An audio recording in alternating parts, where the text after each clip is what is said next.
Hello everyone, welcome back to our channel. कैसे हो आप लोग? I hope you all are happy and healthy. Previous lecture में मैंने प्रैक्टिस सेट 12.2 स्टार्ट किया था सॉल्व करना। वहाँ पे मैंने क्वेश्चन नंबर 1, 2 एंड 3 सॉल्व करा दिए थे। In this lecture we will continue with question number 4। So let's start. Question number 4 है यहाँ पे, find 3 consecutive whole numbers whose sum is more than 45 but less than 54।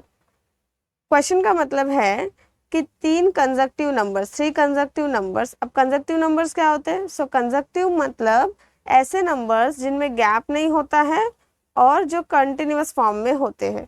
ठीक है, सिंपली जो numbers continuous form में होते हैं उनको हम बोलते हैं कंसेक्यूटिव नंबर्स। अब होल नंबर्स का मतलब है कि कंसेक्यूटिव नंबर्स 0 से स्टार्ट होंगे और नेचुरल नंबर का मतलब होगा कि कंसेक्यूटिव नंबर्स 1 से स्टार्ट होंगे।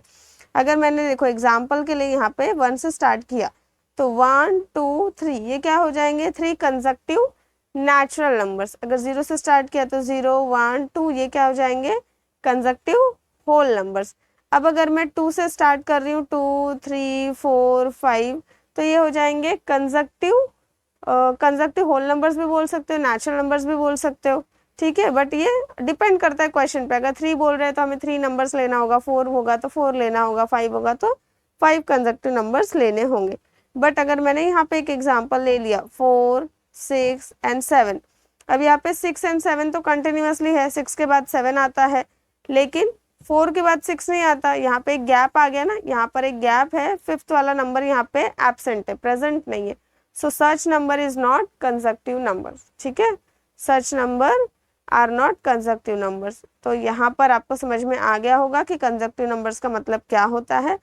अब देखो, अब जब हम सॉल्व करेंगे क्वेश्चंस को तो हम ऐसा तो नहीं करेंगे अपने मन से 1, 2, 3 ले ले, अपने मन से 0, 1, 2 ले ले। हमें क्या करना होगा? वेरिएबल लेना होगा। तो वेरिएबल के लिए अगर देखो मैंने 1 की जगह x रखा तो 2 कैसे बनेगा? 2 बनेगा, x में 1 ऐड कर दूं। 2 कैसे बनेगा? देखो 1 जो है 1 में मैं 1 ऐड कर दूं तो 2 बन जाएगा। 3 कैसे बनेगा? 3 में 2 में 1 ऐड कर दूं तो 3 बन जाएगा। तो अगर मैं वेरिएबल वन नहीं, क्या होगा? अगर मैं 1 को x कंसिडर कर लूँ, 1 को अगर मैं x कंसिडर कर लूँ तो 2 क्या हो जाएगा? x plus 1। 3 क्या हो जाएगा? 3 हो जाएगा x प्लस 2। वैसे ही अगर मैं 0 को x कंसिडर कर लूँ तो 1 क्या हो जाएगा? x plus 1। 2 क्या हो जाएगा? x plus 2। 0 प्लस 2 2 ही होता है। वैसे ही अगर मैं 2 को x कंसिडर कर लूँ तो 3 क्या हो जाएगा? x plus 1। 4 क्या हो जाएगा? x plus 2। 5 क्या हो जाएगा? x plus 3। तो जब क्वेश्चन में दिया हो कि 3 कंसेक्यूटिव नंबर्स लेना है, 4 कंसेक्यूटिव नंबर्स लेना है, तो हमें ऐसे वेरिएबल को लेना होगा। हमें x लेना होगा, x प्लस 1 लेना होगा, x प्लस 2 लेना होगा। 2 ही नंबर होते तो हम x और x प्लस 1 ले लेते। 3 नंबर है तो x प्लस 1, x प्लस 2 ले लेंगे। 4 नंबर है तो x plus 1, x plus 2, x plus 3। इस तरीके से हम इसको इंक्रीज करते रहते। तो स्टार्ट करते हैं इसका सोल्यूशन लिखना। क्वेश्चन में है कि फाइंड 3 कंसेक्यूटिव होल नंबर्स। वो 3 नंबर्स हमें बताने हैं जिसका सम क्या है? 45 से ज़्यादा है एंड 54 से कम है। अभी इसको मैं इरेज कर देती हूँ। चलो यहाँ सॉल्यूशन लिखना स्टार्ट करते हैं। यहाँ पे हम लिखेंगे suppose the 3 consecutive whole numbers are x, x plus 1, x plus 2। अभी मैंने आपको समझाया है कि x प्लस 1, x प्लस 2 क्या है। अब क्वेश्चन में क्या है कि हु सम का मतलब क्या होता है? सम का मतलब होता है एडिशन करना। क्या है? मोर देन 45 है और लेस देन 54 है। तो यहाँ पे हम लिखेंगे अकॉर्डिंग टू गिवन कंडीशन, यानी जो कंडीशन दिया हुआ है उसके अकॉर्डिंग क्या हो जाएगा? Whose sum. तो सम मतलब एडिशन, तो x plus 1 plus x plus 2 क्या है? More than 45। मोर देन यानी देखो ऐसा साइन यहाँ पे आएगा, ज्यादा है किससे? 45 से। और लेस देन 54। बन गया इक्वेशन। अब इसको सॉल्व करना है। सो 45 लेस देन, अब यहाँ पे देखो x, ये वाला x और ये वाला x सबको ऐड करेंगे तो हो जाएगा 3x प्लस अब ये जो 1 है और ये 2 है, इसको ऐड करेंगे तो बन जाएगा 3 लेस देन 54। बट क्वेश्चन में मुझे क्या करना है, x फाइंड आउट करना है। अगर मैं x फाइंड आउट कर लूँगी तो मुझे x+1 भी मिल जाएगा, x+2 भी मिल जाएगा। तो इसके साइड के जो नंबर्स है इनको मुझे रिमूव करना होगा। तो कैसे रिमूव करेंगे, यहाँ पे देखो +3 है, तो यहाँ पे अगर -3 करेंगे तो प्लस और माइनस क्या हो जाएगा, सब्ट्रैक्ट हो जाएगा। तो हमें क्या करना होगा, दोनों जगह, दोनों मतलब लेफ्ट और राइट साइड और यहाँ सेंटर में भी हमें क्या करना होगा, 3 सब्ट्रैक्ट करना होगा। तो हम यहाँ लिखेंगे therefore 45 - 3 less than 3x + 3 - 3 less than 54 - 3, इस तरीके से हो जाएगा। देयरफॉर 45 - 3 बन जाएगा 42 लेस देन, यहाँ पे +3 - 3 0 हो गया, तो यहाँ पे सिर्फ बचेगा 3x लेस देन 54 - 3 इज 51। अब भी मुझे देखो बच्चों x फाइंड आउट करना, और यहाँ पे क्या है 3x है, तो मैं क्या करूँगी, x फाइंड आउट करने के लिए 3 से डिवाइड कर दूंगी। So therefore 42/3 less than 3x/3 less than 51/3। Therefore अब ये कैंसिल करेंगे 42 को, देखो 42 को 3 से कैंसिल करो, 3 × 1 = 3, 3 × 1 = 3, 1 वहाँ शिफ्ट हुआ, 3 × 4 = 12, यहाँ आ जाएगा 14 लेस देन, ये 3 और 3 कैंसिल हो गया, तो यहाँ पे बच गया x लेस देन 51 को 3 से कैंसिल करो, 3 × 1 = 3, 3 × 1 = 3, 3 × 7 = 21, तो ये कैंसिल हो गया, यहाँ आ गया 17। तो जो x मिला है हमें वो क्या है, वो ग्रेटर देन 14 है, लेस देन 17 है। सो देयरफॉर x = क्या आ जाएगा, 15, 16, मतलब x की वैल्यू 15 भी हो सकती है, 16 भी हो सकती है। तो हम लिखेंगे इफ x = 15, अगर x 15 है तो x+1 क्या हो जाएगा, x+1 हो जाएगा 16, x+2 हो जाएगा 17। इफ x = 16, अगर x 16 है तो x+1 क्या हो जाएगा 17 एंड x+2 हो जाएगा 18। तो हमारे रिक्वायर्ड नंबर्स क्या है, रिक्वायर्ड नंबर्स जो ग्रेटर देन 54 है, सॉरी जो ग्रेटर देन 45 है और लेस देन 54 है, वो 3 नंबर्स क्या हो सकते हैं, 15, 16, 17 भी हो सकते हैं और 16, 17, 18 भी हो सकते हैं। तो फाइनल आंसर लिखेंगे therefore the required 3 consecutive numbers are 15, 16, 17 and 16, 17, 18. Okay. Now next question number 5 है, in a 2-digit number, digit at the 10th place is twice the digit at unit place. If the number obtained by the interchanging the digit is added to the original number, the sum is 66. Find the number. अब यहाँ पे बहुत सारी conditions दी हुई है, इन conditions को use करेंगे और हम 2 डिजिट नंबर फाइंड आउट करेंगे जो इस कंडीशंस को फॉलो करती है। तो सबसे पहले यहाँ पे हम लिख देंगे सोल्यूशन। अब देखो फिर से क्वेश्चन को, इन अ 2 डिजिट नंबर, जो 2 डिजिट का नंबर है उसमें कंडीशन क्या है, digit at the 10th place, 10th place पे। अब यहाँ पे सपोज मैं लिख देती हूँ 2 डिजिट नंबर, यहाँ पे मैं सपोज 21 ले लूँ, तो 1 क्या है, 1 है यूनिट प्लेस पे नंबर, और 2 क्या है, 2 जो है वो 10th प्लेस पे है। तो in a 2 digit number, digit at the 10th place, यानी जो 2 है 10th place is twice the digit at unit place, क्या है, यूनिट प्लेस का डबल है। तो जो 10th प्लेस पे डिजिट है ना, वो डिपेंडेंट है किस पे, यूनिट प्लेस पे। यूनिट प्लेस अगर 2 हुआ तो 10th प्लेस 4 हो जाएगा, यूनिट प्लेस अगर 3 हुआ तो 10th प्लेस 6 हो जाएगा, क्योंकि 10th प्लेस का जो नंबर है, जो डिजिट है, वो क्या है, डबल है यूनिट प्लेस के डिजिट से। तो यहाँ पे बच्चों हमें क्या करना पड़ेगा, हमें यूनिट प्लेस का जो नंबर है उसे हमें x अज्यूम करना पड़ेगा। तो हम यहाँ पे क्या लिखेंगे, suppose the digit at unit place is, या फिर आप लिख सकते हो suppose in a 2 digit number, suppose in a 2 digit number the digit at unit place be x, unit place पे जो डिजिट है वो x है, तो 10th प्लेस पे जो डिजिट है वो क्या हो जाएगा, उसका डबल है, मतलब 2x हो जाएगा। तो देयरफॉर, यहाँ पे देयरफॉर का साइन नहीं लगाएंगे, यहाँ पे लिख देते हैं therefore therefore the digit at tens place, the digit at tens place is 2x.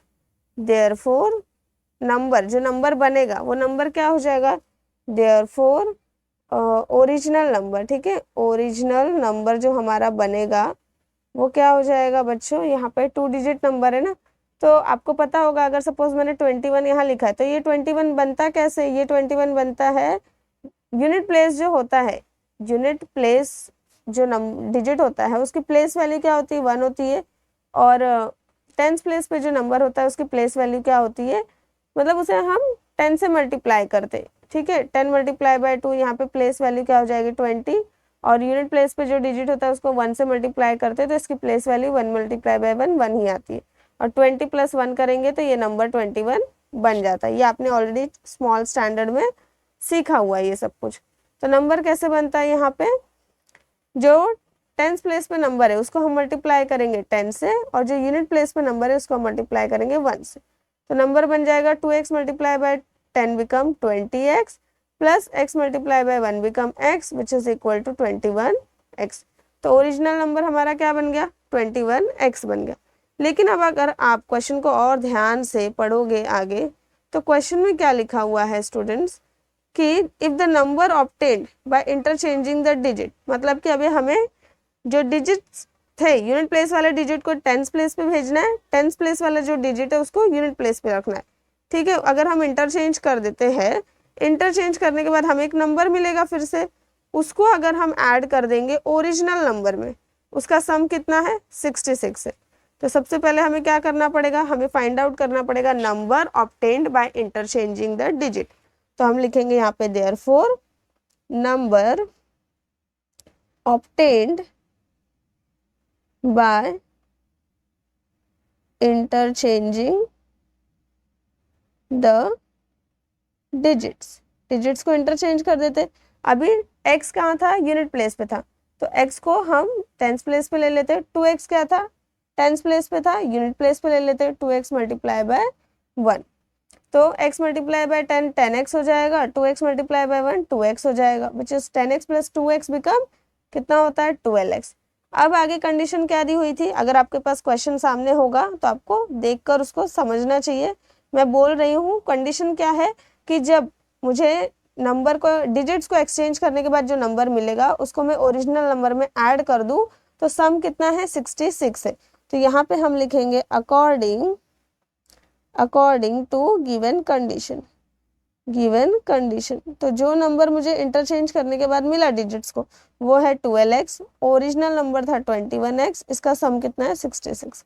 Therefore 12x plus 21x होता है 33x is equal to 66। Therefore x होता है यहाँ पे 66 डिवाइड बाय 33। देयरफॉर यहाँ पे x क्या आ गया, x आ गया यहाँ पे 2। देयरफॉर अगर x 2 है तो 2x क्या हो जाएगा, 2x हो जाएगा यहाँ पर 2x हो जाएगा यहाँ पे 2 मल्टीप्लाई बाय 2, ये जो x है इसकी जगह बच्चों मैंने यहाँ 2 रखा है इसलिए यहाँ पे 2 आ गया, तो 2x multiply bye 2 become 4। So therefore original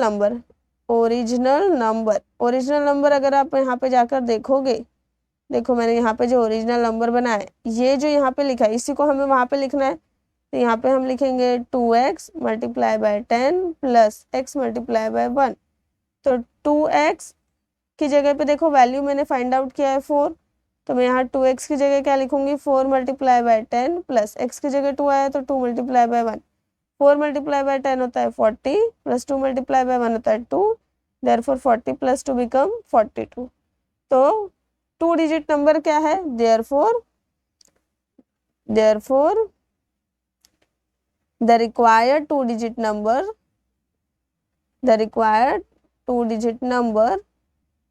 is 42, क्या है 42 है, ठीक है। देखो अभी 42 का अगर आप डिजिट इंटरचेंज करते हो तो ये 24 बन जाता है, ठीक है। जब आप डिजिट्स को इंटरचेंज करोगे तो ये बन जाएगा 24 और 42, इसको आप ऐड करो क्या आ गया 66, तो मतलब हमारा जो आंसर है वो क्या है, करेक्ट है। Now next question is sixth, some tickets of 200 and some of 100 of a drama in a theater were sold. It means कि 200 rupees और 100 rupees वाले कुछ tickets sold हो चुके हैं. The number of tickets of 200 sold was 20 more than the number of tickets of 100. मतलब जितने 100 rupees वाले tickets sold हुए हैं, 200 वाले उससे 20 ज़्यादा sold हुए हैं. तो अगर 100 वाले 10 टिकट्स सोल्ड हुए होंगे तो 200 वाले क्या हो जाएंगे, 10 + 20 30 टिकट्स सोल्ड हो चुके हैं. The total amount received by the theatre by sale of the ticket was 37,000. सारे टिकट सोल्ड होने के बाद कितना अमाउंट मिला है थिएटर को, 37,000 रुपीज मिला है. Find the number of 100 ticket sold. हमें फाइंड आउट करना है कि 100 रुपीज वाले कितने टिकट्स सोल्ड हुए हैं. अब हम यहाँ पे लिखेंगे सॉल्यूशन. देखो यहाँ पे बच्चों क्या डिपेंड कर रहा है, 200 रुपीज वाले जो टिकट है वो डिपेंड करते हैं 100 रुपीज वाले टिकट्स पर. 100 वाले जितने भी टिकट्स बिक चुके हैं, 200 वाले उससे 20 ज़्यादा ही बिके हैं. तो हम यहाँ पे क्या अज्यूम करेंगे.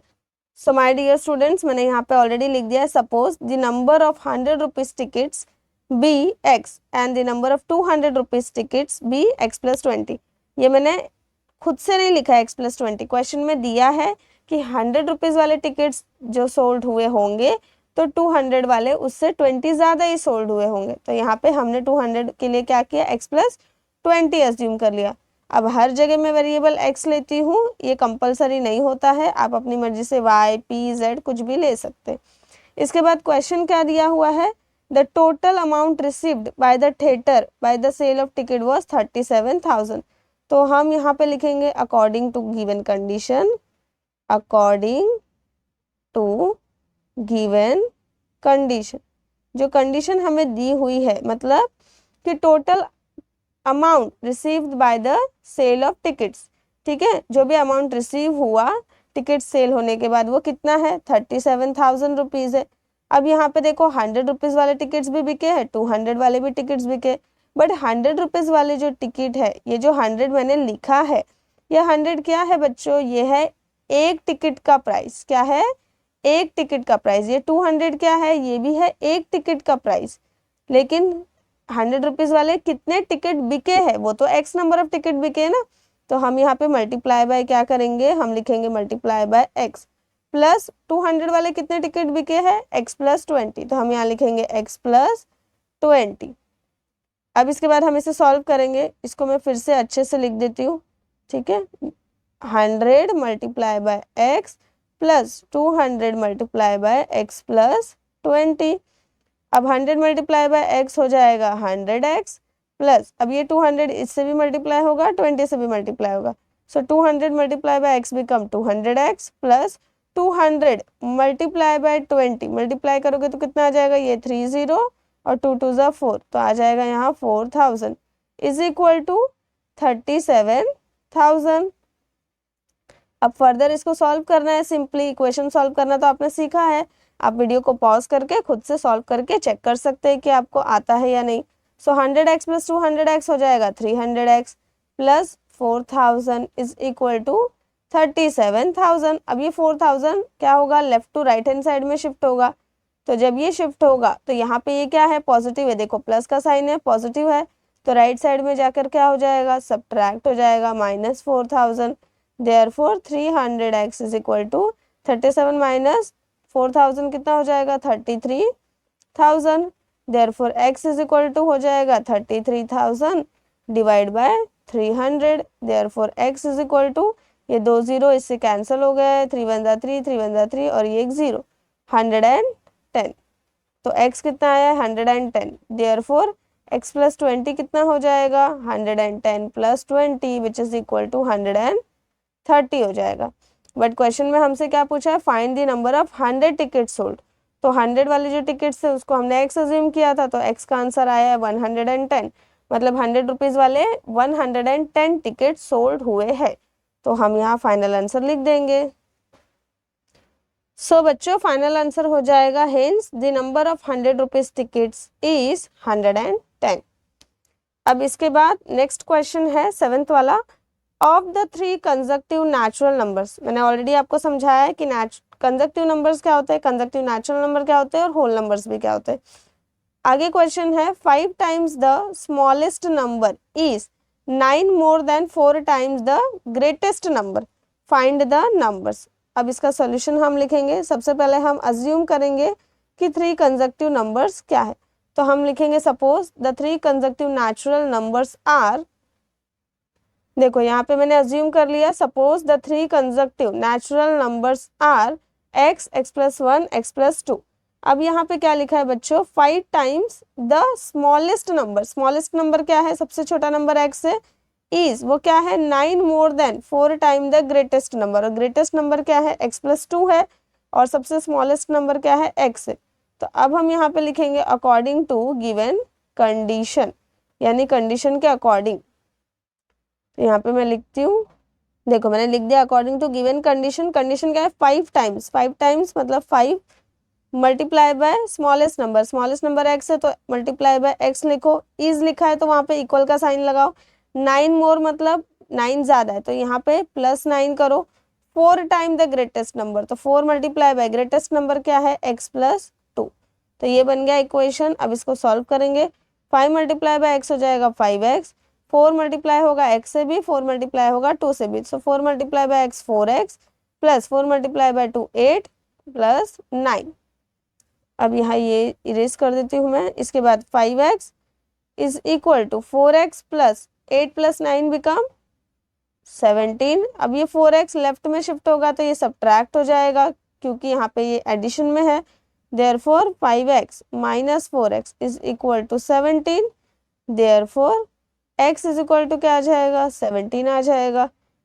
ठीक है, 5x में से 4x सब्ट्रैक्ट करेंगे तो क्या आ जाएगा 17 आ जाएगा। सो देयरफॉर x+1 क्या हो जाएगा 17 + 1 इज इक्वल टू 18, और x+2 क्या हो जाएगा 17 + 2 इज इक्वल टू 19। 17, 18, 19 क्या हो गए, वो 3 कंसेक्टिव नेचुरल नंबर्स हो गए, जो भी एक गिवन कंडीशन दिया उसके अकॉर्डिंग वो 3 नेचुरल नंबर्स हो गए। ठीक है, सो देयरफॉर, या फिर आप लिखो hints the required numbers are, the required numbers are 17, 18, 19। So my dear students, इसके आगे के जो 3 क्वेश्चन है ना वो लेंदी है, तो उसको मैं नेक्स्ट उसके लिए एक वीडियो बना दूंगी।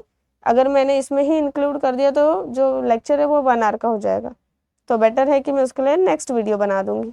तो यहाँ तक ये लेक्चर फिनिश करते हैं। आई होप कि आपको सारे क्वेश्चंस के सॉल्यूशन अच्छे से समझ में आए होंगे। वीडियो आपको पसंद आए तो वीडियो को लाइक करिए, चैनल को सब्सक्राइब करिए, and thanks you for watching this.